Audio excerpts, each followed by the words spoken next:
Well, hello, everybody. Good morning and good afternoon, and welcome to our webinar. Thank you so much for joining us today. My name is Sasha, and I am the lead HR specialist at HR for Health, and today I am going to be your host.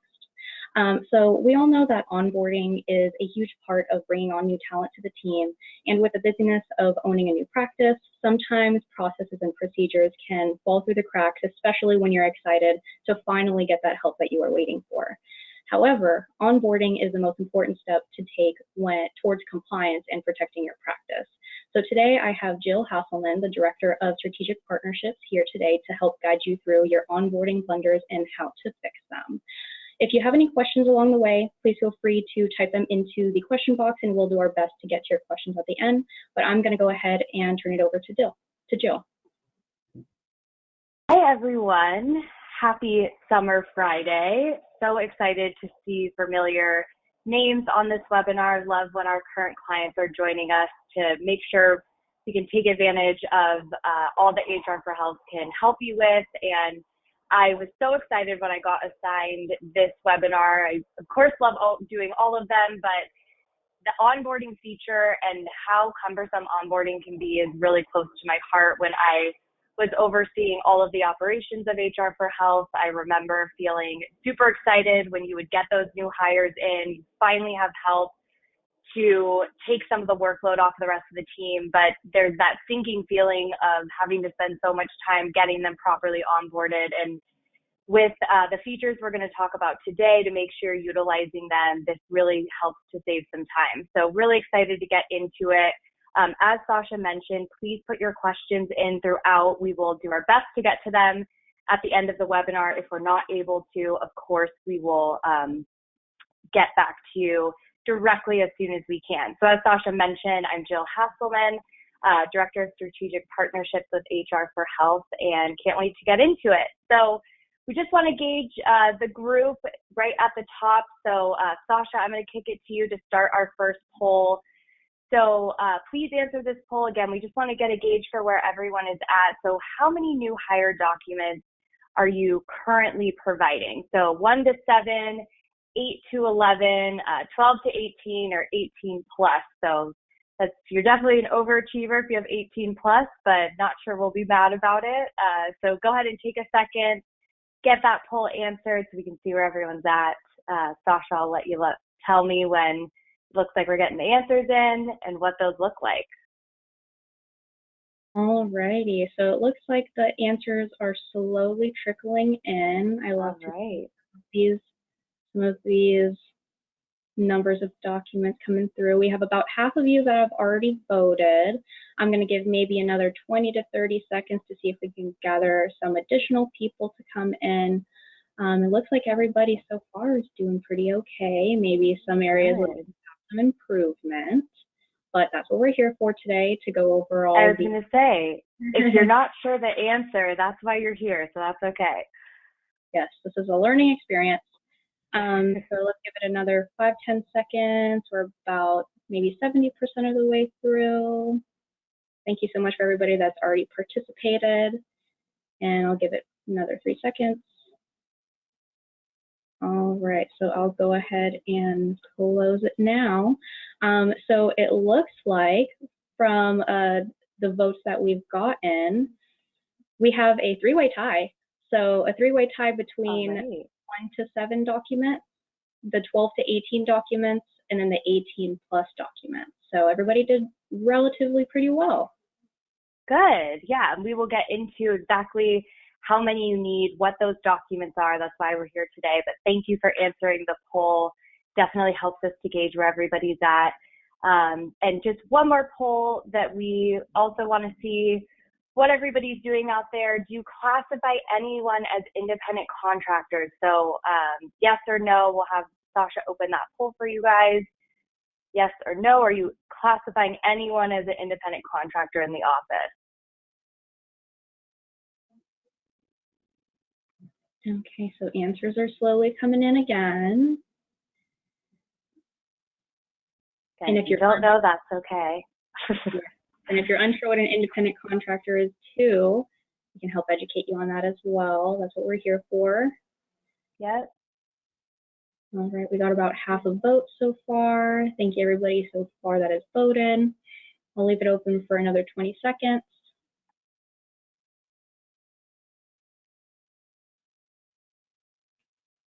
All right, it's neck and neck.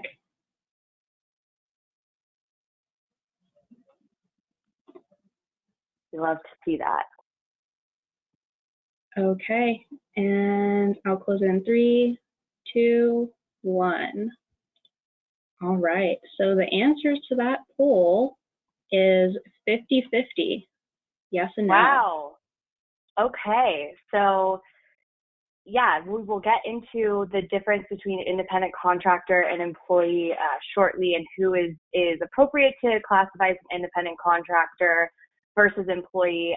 But the onboarding documents and the onboarding process is definitely different depending on how you're classifying people. So we're going to talk about that a little bit later. So let's jump into it. Let's start with how many mandatory documents you should have on file for every employee. So there, on average, is 12 to 18 documents that you should have for every single employee. So this varies depending on where you're located, because there are mandatory documents at the state level as well as federal. So I just want to go through the mandatory documents that, regardless of where you're located, definitely want to have on file for employees. And again, if you answered that 1 to 7 for your team members, having one is better than none, but we want to talk about how can we get you to full compliance with that. So looking at it, so the W-4 form, I assume a lot of people on this call know is it's the federal withholding form. It is a mandatory form that has to be signed by the employees of the practice. So this is helping to determine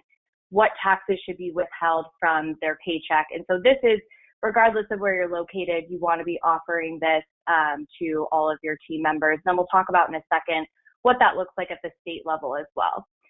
Of course, the I-9, W-4 and I-9 we like to start with. You know, those are the easy ones that mostly everybody has. Again, we'll get into the I-9 a little bit because that is a beast of a form in itself, but absolutely something you need to have on file for everybody. Your equal employment policy, so this is your equal employment opportunity document that you're giving. So a note on this, this is a federally required document, but there also are state-specific equal employment opportunities that you want to be aware of. Make sure you have those in writing, but having it at the federal level is a great start. So making sure you're checking that you have that. The at-will acknowledgement and the employee handbook acknowledgement. So these kind of go hand in hand. The at-will acknowledgement is something that we recommend you have in your handbook as well as a separate document. Absolutely want to make sure you're giving this to your team. This is explaining that we are an at-will state. Every state except for Montana is an at-will state, and meaning you can quit at any time for any reason, and I can fire you at any time for any reason or no reason at all without notice. Of course, if you've attended our webinars before, you know the conspiracy with at-will, but still, this is the best step forward to make sure that you have that in place. The state withholding form, so a lot of states have their own withholding forms as well as the W-4 that you need to give them. So some states or a lot of states don't actually require that the employee fills it out if they want their withholdings to be the same as what's on their W-4. However, you are required to give them that document to give them the opportunity if they would like to have different withholdings on payroll. So make sure you're checking that.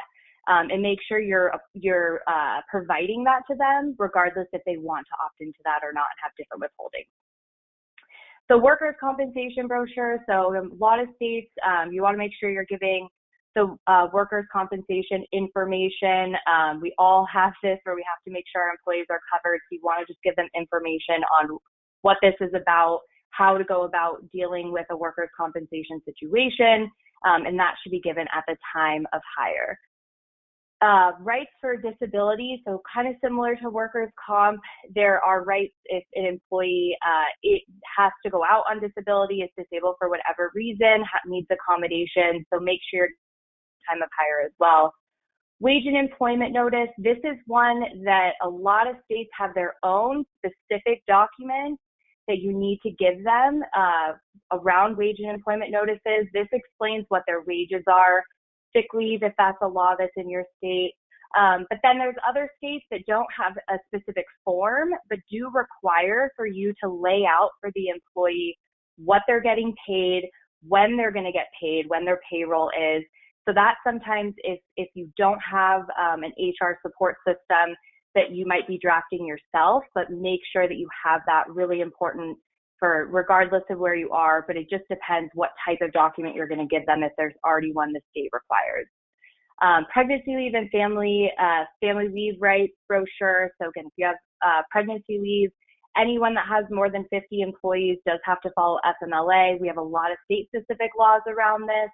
So always want to make sure you have that. You're giving them that to them at the time of hire so that they know what their rights are. Harassment. Yeah. Can you share your screen real quick? I'm not sharing my screen. Oh, that's weird.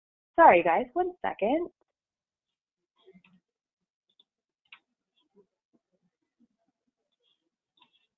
There you go. All right. Should be all good. So sorry. If you have to take a screenshot of this, no problem, since I've been talking about these things without showing the visual, but also we'll send out the recording of the webinar too, so you can always go back and look at that. So the harassment brochure, so you want to make sure that you are establishing the anti-harassment policies in your office. Again, this is at federal level, but also there's a lot of state-specific policies around this, depending on how large your office is, how many employees you have. But above all, we are definitely, I think, collectively as a group, want to make sure we do not have harassment in our offices. We are anti-harassment, so want to make sure you're giving that to them their first day. And then last but not least, reporting the employee to you have hired a new employee. Most payroll companies will do this for you. If you are a payroll client of HR for Health, we are doing this for you, so you don't have to worry about it. But definitely check and make sure whoever's running your payroll that they're doing this, or if you're doing it yourself, then you do have to put this reporting of new employee, the form, and get that submitted to make sure that you're all in the clear with that new hire. So then on top of all of our mandatory documents that above all else we have to make sure we have, there are a lot of recommended documents you want to make sure that you're giving your team as well. So the first one is emergency contact information. If anything happens in the office, if anything happens with this employee, they're giving you somebody that they are designating as their emergency contact that they can reach out to. This should be pretty straightforward. You're likely collecting something like this from your patients already when they start to be treated by the office. So similar type of concept, making sure that, again, they're not only giving you the information, but they're authorizing why you would use that so that you're in the clear if you ever had to. The release of use of photo and likeness. This is something that's definitely overlooked and not as common for non-clients to not have, but this is basically the employee saying, you can use my likeness, you can use my photos. You can also use a document like this for your patients if you would like to be posting photos on social media, things like that. This is also good for once the employee leaves as well. So that way, if you have them again on your website or social media, there isn't that pressure to take them off right away should they part ways with the office. Offer letter, so important, not a mandatory document, but highly recommended. We will talk a little bit more about the offer letter in a bit, but make sure you have these, make sure the offer letter is really clear on what you are not only offering in terms of wages, but in terms of their schedule, their start time, all really important to have on that offer letter. Of course, office-specific policies. This is a large range of different documents that likely are encompassed within your employee handbook. Things like fragrance policy, smoking policy, cell phone usage, social media usage, all of that should be encompassed in these office-specific policies. The arbitration of disputes, this is a document that protects both the office and the employee if a claim ever arises while the employee is with the practice. This is something you definitely need drafted up by a law firm. You cannot Google arbitration of disputes.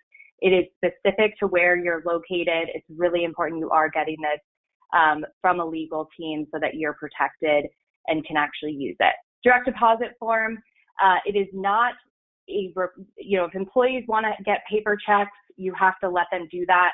but most people at this point are doing direct deposit. So of course you need to get that filled out from them.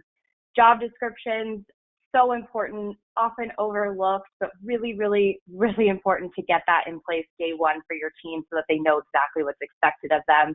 And then confidentiality and those non-disclosure agreements. So that is protecting patient lists, any information that the employees might learn while they're employed by you that is proprietary to your business. You want to make sure they're signing this. We get a ton of questions from doctors asking, well, can I give that to them at termination? You can, but it's a little bit too late at that point. These agreements are saying that while they're employed with you, they're not going to misuse any of your information. So really, really important you get that signed at the very top when they start with you, as opposed to when they leave, because at that point it's a little bit too late. So let's talk about the I-9 process. This is something that can feel kind of cumbersome. It is a complex document. How do I verify the I-9? All of those things. So first and foremost, if somebody gives you any of the examples listed in example A, so passport, for example, you don't have to get any other documentation from them as proof that they can work in the workplace. If they have a passport card, resident card, that shows that they are eligible to work in the United States. Again, it has to be a U.S. passport, but it's fine. You don't have to get anything else. If they're going to give you a driver's license, a military ID, a government ID, then you do also need to get their social security card or their birth certificate to verify with both of those things. So lists B and C have to be combined, not all of them. It can be the driver's license and the social security card, for example, those two together. Make sure it's the original copy and that they are not expired. It does have to be current. So an employee has to complete section 1 of the I-9 no later than their first day. So this is one of those documents that does have a timeline on it. It has to be completed. And you should never have them complete this before accepting the job offer. Really important. You want to give it to them on their first day, not before that. And then the employee needs to present you with those forms of documentation I mentioned on the previous slide, and they need to do that within 3 days of starting to work for you. So you have that 72-hour mark. And then once the employee completes their portion, then the employee will need to complete section 2 of the I-9 form. And so this needs to be completed properly. I know it might seem like, I know that they're authorized to work, but you really have to make sure you're completing this in case there is an audit. We do see those where it's totally out of your control, out of anyone's control, that you will just come in and get audited and they will look at the I-9s and make sure those are all completed. So also checking that they completed everything in section 1 of their side of it as the employee, so that if there are any errors or if they forgot anything, that they're fixing that so that everything is completed. And again, everything has to be done within that 3-day mark. So you need to complete your section as the employer by that 3rd day and getting that documentation from the employee. Something that has come out that's a little bit of a newer document is because the I-9 form is so complex on its own, there's now actually a mandatory I-9 instruction form. So you do want to give that to them as well. If you're an HR for Health client, this is something you already have. Employees are completing that form electronically. Everything's stored in the system. We'll talk about that a little bit more, but really important that you're not overlooking this document and just kind of assuming they're fine to work, which leads us into our common mistakes. So the one very common mistake we see is not requiring I-9, thinking that it's not needed based on their previous work or whatever situation, whatever information you might know about them. And I will tell you, we have seen that employees that you might think are completely fine, have worked in multiple dental offices before, optometry offices, and you're going off of that, of course they're eligible to work in the United States, actually not that they're not. And so just don't assume, make sure that you're completing that, because it can cause problems later down the road if any sort of government or public entity gets involved. So this means if an employee gets divorced, for example, or if they are going twice over the speed limit and get pulled over, anything that involves law enforcement or the government can intervene, this stuff can start to get unearthed. And so do not forget to give this to them, and don't forget to give them those I-9 instructions as well. Don't forget to supply a form or offer letter. Cannot stress this enough. One example that we saw is a office did not give an offer letter to a temporary employee. They verbally when that work time was going to be up, when they were going to be done working for the office. And once that happened, the employees filed a lawsuit for wrongful termination. And because there wasn't that documentation of what was initially agreed upon, it was really, the office was in an unfortunate situation. So don't underestimate the offer letter. Again, you want to make sure you have the location of where they're going to be working, the address, who their contact is, what their hourly wage is or salary, however you're offering that compensation. If there's any contingencies on the offer, for example, a successful reference check, make sure that's in the offer letter that this offer is contingent on completing a successful reference check. Cannot stress it enough. It really will come in handy, I promise you. And some of you on this webinar maybe have already had to use it and it saved you. So really important. Categorizing employees incorrectly or hiring people as contractors. So there's two things that happen here. A lot of offices we see out there will sometimes classify employees as exempt or put them all on salary.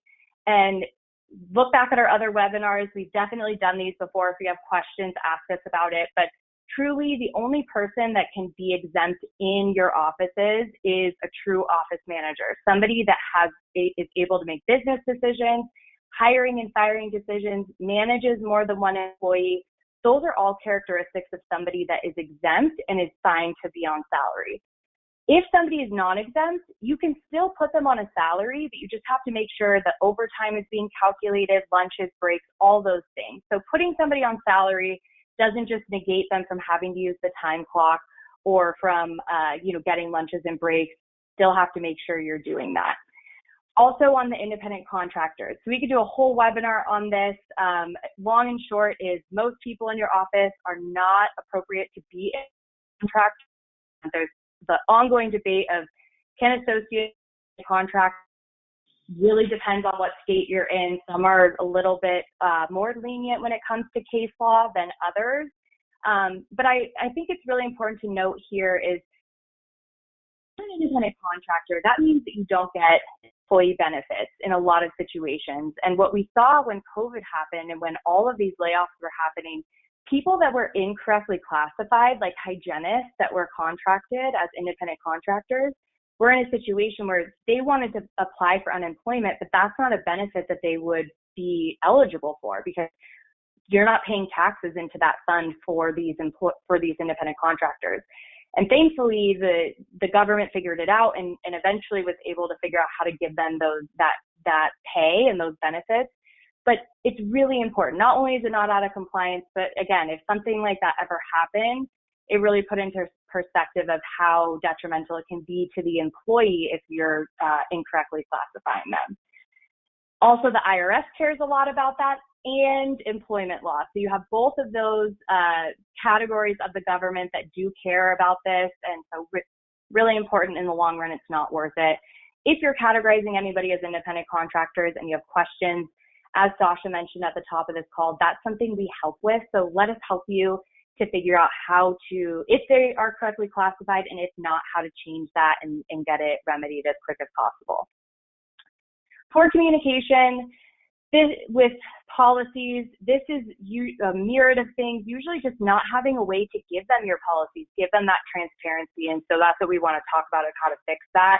But it can really lead to bigger issues down the road. So it's better to get it done at the top of right when you hire them than later on when you're being reactive about employee issues or behavioral problems. So lost paperwork is, if anything is in a physical paper form, it has the tendency to get lost. It's also a lot to manage, and so trying to have physical files for people is just difficult at this day and age. And so a really common mistake is just losing it, not knowing having it be outdated, all of those things. And then last but not least, the audits from all the different agencies, state and federal, that can lead to hefty fines. So really important you guys get all of those documents on file so that that does not happen. So how to correct these? So first and foremost, for all of our clients, make sure you're utilizing this feature in HR for Health. I'll talk a little bit more about it in a second, but complete those new hire documents. I know things get busy. I know that there's a lot going on in the offices, but I promise you it's worth it to get it done as soon as possible. And if you don't have all those documents, get them to them now, and it will pay off in the long run. And then if you do not have a system that's giving these documents to employees, get all those documents and complete them. If you have questions on what those are, our team can help you. Again, it varies, but on average, it's about 12 to 15. So if you're on this call, you're like, I only have 5, it's better than none, but you want to get yourself to exactly what you need. So do that audit, talk with our team. And again, having that HR advising at your fingertips, please use our team, call them. Sasha can attest to this. Our team is awesome. They are there to answer your calls to help you. So if you have questions on documents we haven't even mentioned, like employment applications or how to do background checks, how to document that stuff correctly as you're trying to bring on a new hire, what interview questions to ask, all of these things are resources we have for you. So just tap into our team. We'll make sure to help. So how long should documents be stored? So first, as long as the employee is employed with you, you want to have all of those documents stored. And then depending on the document, 3 to 4 years after separation. So you can go on you can be conservative and keep everything on file for 4 years, but definitely make sure you have those. I've heard stories of doctors completing I-9s or offices completing I-9s and then shredding them because you're like, I'm done with it. Definitely don't want to do that. Make sure you're storing those for as long as possible. And then if you're not storing this digitally, a lot of the times these are stored in file cabinets or physical folders on the computer in Google Drive. That's better than physical paper in my opinion.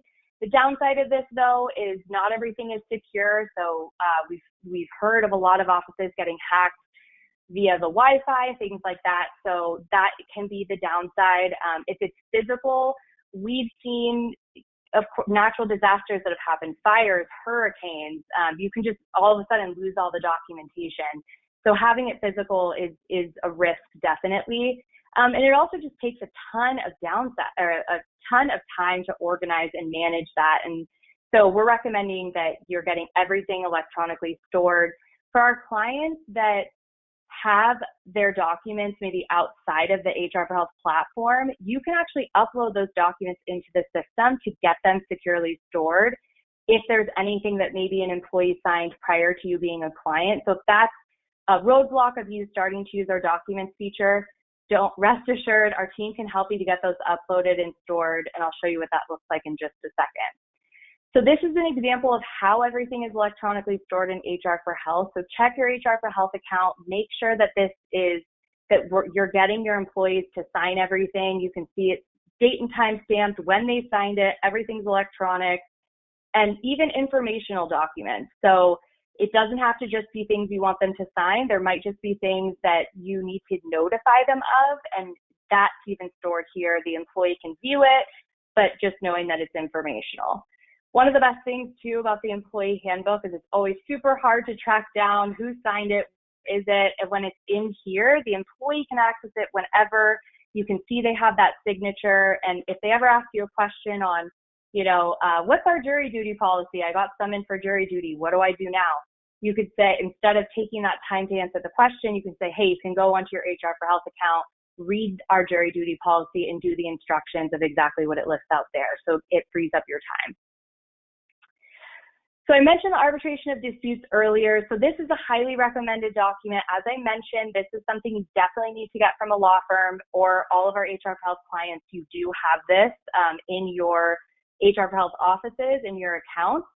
So what this is a written contract where two parties are agreeing to settle a dispute outside of court. So this is effective for resolving potential disputes without having a great cost. It does need to be signed by both the employer and the employee to be valid. So that can be electronically signed in HR for Health.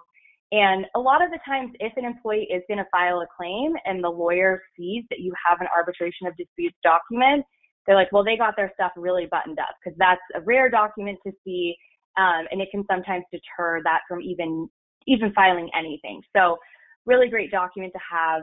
Offer letter, we've talked about this. I just can't stress it enough. It really helps in so many ways, but definitely to make sure that employment is not contracted, it's at will. So that's also what the offer letter does for you, is that they're not employed indefinitely.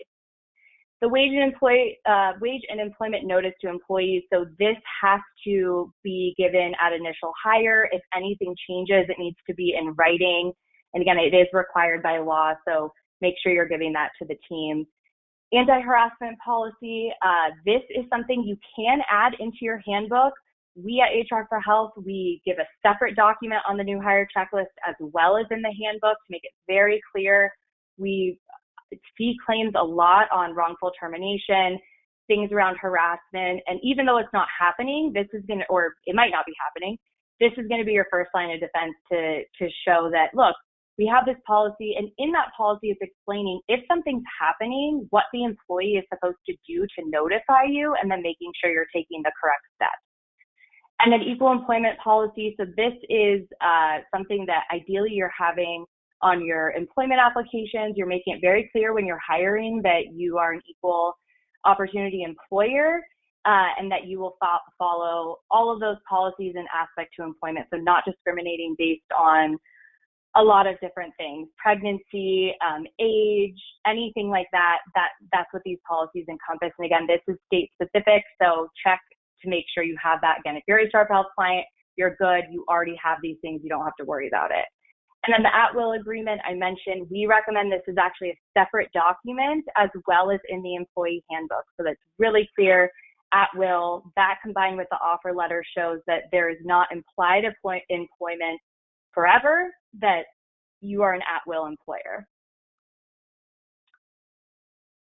So how this happens in HR for Health if there's an update. One of the things that makes it super tough to stay on top of this if you are trying to manage this yourself is laws change constantly. So what happens when laws change is these documents change constantly. And so our team is monitoring those law changes for you and then updating the documents in your office when those things change. So if a new form is available for federal or state, doesn't matter, we're going to update that in the software. It automatically goes out to you. We notify you. You can see here from this screenshot, we're going to tell you, hey, this is a mandatory document. Do you want to accept this or do you want to ignore it? And then it's going to automatically update you. So it handles all of this. You don't have to worry about it, and you don't have to research. It's just there for you. We're updating that. And of course, we'll let you know, is this document something existing employees need to sign, or is this just something you need to give to new hires moving forward? So something really common with that, when there's a new I-9 form, usually that's just something, for example, you have to give to employees moving forward. You don't have to backdate that for existing team members. So we'll tell you what to do with those so you can execute on it really easily. So this is a screenshot of what our system looks like. If there's an update, you see that little triangle with that exclamation point in it, telling you very clearly. And then we'll tell you, does this go to an independent contractor, an employee? Both sometimes employee needs to do. Do they sign it? Do they just need to view it? Do they need to fill something out and then sign? So again, we give that logic to the system. You don't even have to worry about it. This is just so you have visibility to exactly what it is.